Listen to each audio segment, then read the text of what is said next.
Voting room बन चुका है। पश्चिम बंगाल की स्वास्थ्य व्यवस्था या मौत का इंतजार। मार्च 2026, कोलकाता का आर्जिकर मेडिकल कॉलेज और अस्पताल, एक ऐसा नाम जो कभी उम्मीद की पहचान था, आज खौफ का दूसरा नाम बन चुका है। ये कोई एक दिन की खबर नहीं है, ये एक सिलसिला है जो बार बार सामने आता है और हर बार एक ही सवाल छोड़ जाता है, क्या यहाँ इंसानी जान की कोई कीमत बची है? एक बीमार इंसान इलाज के लिए अस्पताल आया, लेकिन उसे स्ट्रेचर तक नहीं मिला। उसे कहा गया खुद चल कर आओ। वो चला, लेकिन टॉयलेट तक भी नहीं पहुंच पाया और रास्ते में गिरा और वहीं उसकी मौत हो गई। सोचिए, जहां जिंदगी बचती है वहीं अगर इंसान चलते चलते मर जाए तो ये सिस्टम नहीं है, ये लापरवाही का कब्रिस्तान है। अब 20 मार्च, अरूप बैनर्जी अस्पताल के अंदर लिफ्ट में फंसकर कुचल गए। एक मशीन की खराबी, एक सिस्टम की लापरवाही और एक जिंदगी खत्म। कुछ गिरफ्तारियां हुई, कुछ कागजी कार्रवाई हुई, लेकिन सवाल वही है, क्या इससे सिस्टम ठीक हो जाता है या ये सिर्फ एक फाइल बनकर बंद हो जाता है? सच्चाई ये है कि अलग अलग हादसे नहीं है, ये एक सड़े हुए सिस्टम के लक्षण है, जहां ना निगरानी है, ना सुरक्षा है और जवाबदेही तो लगभग खत्म हो चुकी है। यहाँ सवाल पूछना मुश्किल है और जवाब मिलना नामुमकिन है। यही बंगाल कभी भारत की मेडिकल शान हुआ करता था। डॉक्टर बिधान चंद्र रॉय, जिन्होंने इस व्यवस्था को मजबूत नींव दी थी, आज उसी विरासत पर लापरवाही और भ्रष्टाचार की परतें चढ़ चुकी है। जो पहचान एक्सीलेंस थी, आज फेलियर बन चुकी है। आज आर्जिकर का नाम सुनते ही इलाज नहीं, डर याद आता है।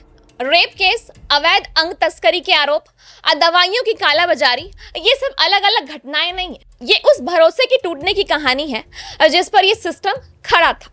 और ये सिर्फ एक अस्पताल की बात नहीं है, पूरा पश्चिम बंगाल इस संकट से जूझ रहा है। गांव में अस्पताल सिर्फ नाम के हैं, ना दवाइयां, ना डॉक्टर, ना मशीनें। मरीज शहर भागते हैं और शहर में भीड़, लंबी लाइनें, घंटों का इंतजार और कई लोग इलाज मिलने से पहले ही जिंदगी हार जाते हैं। धीरे धीरे एक खतरनाक सच्चाई सामने आ रही है, इलाज अब अधिकार नहीं रहा है, बल्कि एक्सेस बन गया है। जिसके पास पहचान है, संपर्क है, उसे इलाज जल्दी मिलता है। अब बाकी लोगों के लिए सिर्फ इंतजार। डॉक्टरों की भारी कमी है, वो थके हुए हैं, ओवरलोडेड है। एक डॉक्टर सैकड़ों मरीज, और इसी दबाव में इलाज की गुणवत्ता गिरती जा रही है। मरीज एक अस्पताल से दूसरे अस्पताल भेजे जा रहे हैं और इस चक्कर में कई जिंदगियां रास्ते में ही खत्म हो जाती हैं। और जब लापरवाही अपनी हद पार करती है तो खबर आती है एक्सपायर्ड स्लाइन चढ़ाने से मौत। ये गलती नहीं है, ये उस सिस्टम का सच है जो अंदर से पूरी तरह टूट चुका है। अब हालात ये हैं कि लोगों का भरोसा टूट चुका है। लोग अपने ही राज्य से बाहर जा रहे हैं, चेन्नई, बेंगलुरु, क्योंकि उन्हें लगता है शायद वहां जिंदगी बच जाए। लेकिन इसकी कीमत पैसा, मानसिक तनाव और मजबूरी। और अब 2026 के चुनाव नजदीक है। सवाल सिर्फ राजनीति का नहीं है, सवाल है आपकी जिंदगी का। क्या कोई जिम्मेदारी लेगा? क्या कुछ बदलेगा या फिर सब कुछ ऐसे ही चलता रहेगा?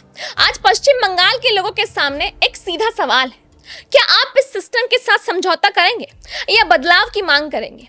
क्योंकि स्वास्थ्य सेवा कोई सुविधा नहीं है, ये एक बुनियादी अधिकार है। और जब ये अधिकार ही असुरक्षित हो जाए तो सबसे बड़ा संकट सिस्टम का नहीं, पूरे समाज का होता है।